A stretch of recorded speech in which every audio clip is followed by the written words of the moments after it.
அனைவருக்கும் வணக்கம். நாம இப்ப பாக்கியலட்சுமி சீரியல்ல என்னெல்லாம் சுவாரஸ்யமான விஷயங்கள் நடக்குதுன்னு பார்க்கலாம் வாங்க.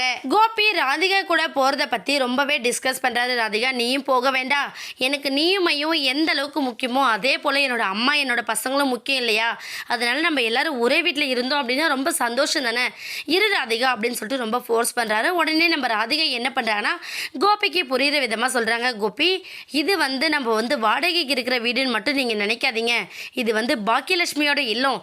நீங்கள் வேணா இங்கே இருக்கிறதா இருங்க, ஆனால் என்னையும் மையம் மறந்துடுங்க. நானும் மையவும் இங்கேருந்து கிளம்பி போயிடுவோம். இதுக்கப்புறம் ஒரு நாள் கூட நான் இங்கே இருக்க மாட்டேன் அப்படின்னு சொல்லிட்டு ரொம்ப தெளிவாக சொல்கிறாங்க. ஆனால் நம்ம கோபி அதை புரிஞ்சுக்காதனால என்ன பண்ணாங்க, நான் ஒரு பேச்சுக்காக தான் சொல்கிறேன் கோபி, நீங்கள் தப்பாக எடுத்துக்காதீங்க. இதுவே எனக்கும் செகண்ட் மேரேஜ் தான், உங்களுக்கும் செகண்ட் மேரேஜ் தான். நான் என்னோடய எக்ஸ் ஹஸ்பண்ட் வீட்டில் இருக்கிறேன், அங்கே நீங்களும் கூட இருங்க அப்படிங்கிற மாதிரி நான் உங்ககிட்ட சொன்னால் நீங்கள் என்ன மாதிரி ரியாக்ட் பண்ணுவீங்க அப்படின்னு சொல்லிட்டு நம்ம ராதிகா அழகாக எடுத்து சொல்கிறாங்க. இதை கேட்டுமே கோபி ஒரு செகண்ட் டென்ஷன் ஆகுறாங்க. இதை பார்த்து ராதிகா உங்களுக்கு வருதில்ல, கேட்கவே ரொம்ப அருவெறுப்பாக இருக்குல்ல கோபி, எனக்கும் அப்படி தானே இருக்கும், நீங்கள் ஏன் அதை புரிஞ்சிக்க மாட்டேங்கிறீங்க அப்படிங்கிறத ரொம்ப தெளிவாக கேட்குறாங்க. உடனே கோபி சரி நான் எதுவுமே சொல்லலாம் அப்படிங்கிற ஒரு மைண்ட் செட்டுக்கு கோபி வராங்க. இன்னொரு பக்கம் இனியா ரொம்ப வருத்தத்தோடு இருக்கிறத பார்த்தா நம்ம பாக்கியா இனியா கிட்ட போய் பேசுகிறாங்க.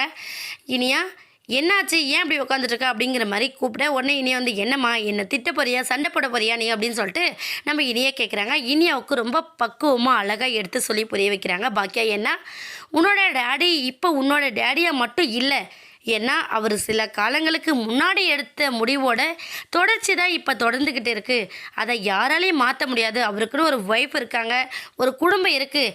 நீ நினச்சப்போ உன் அப்பாவை பாரு, உன் அப்பாவோட டைம் ஸ்பெண்ட் பண்ணி நான் வேண்டான்னு சொல்லலை, ஆனால் அவரை இங்கே இருந்து மட்டும் நீ ஃபோர்ஸ் பண்ணக்கூடாது. நாளைக்கு காலையில் அவங்க கிளம்பும்போது இதை மட்டும் நீ பண்ணாமல் இருந்தால் எனக்கு அதுவே ரொம்ப சந்தோஷம். உனக்காக உங்கள் பாட்டிக்காக நான் எல்லாத்தையும் விட்டு கொடுத்துட்டேன், ஆனால் இந்த விஷயத்தில் நீ புரிஞ்சுக்கணும் இனியான்னு சொல்கிறாங்க. இனியா எனக்கு ரொம்ப வருத்தம் இருக்குது அப்படின்னு சொல்லிட்டு நம்ம பாக்கியா சொல்கிறத அண்டர்ஸ்டாண்ட் பண்ணிக்கிறாங்க. கண்டிப்பாக நம்ம ராதிகா இன்னொரு பக்கம் என்ன பண்ணாங்கன்னா ட்ரெஸ் எல்லாம் பேக் பண்ணுறாங்க. பேக் பண்ணும்போது நம்ம கோபி என்ன பண்ணுறாங்கன்னா, ராதிகா முடிவில் எந்த மாற்றமும் இல்லையா, கொஞ்சம் யோசி அப்படிங்கிற மாதிரி சொல்கிறாங்க. ஆனால் அது எதையுமே பொருட்படுத்தாமல் நம்ம ராதிகா என்ன பண்ணுறாங்கன்னா அவங்களோட ட்ரெஸ் எல்லாம் பேக் பண்ணுறாங்க. பேக் பண்ணுற சமயத்தில் நம்ம கோபி சரி நீ எடுத்து வச்சுட்டு நான் போய் கிளம்புறேன் அப்படின்னு சொல்லிட்டு நம்ம கோபி கீழே வராரு. கீழே வந்ததுக்கப்புறம் என்னெல்லாம் ட்ராமா பண்ண போகிறாங்க நம்ம ஈஸ்வரி அப்படிங்கிறத வெயிட் பண்ணி பார்க்கலாம். இந்த வீடியோ உங்களுக்கு பிடிச்சிருந்தா மறக்காமல் நம்ம சேனலை சப்ஸ்கிரைப் பண்ணுங்கள். தேங்க்யூ.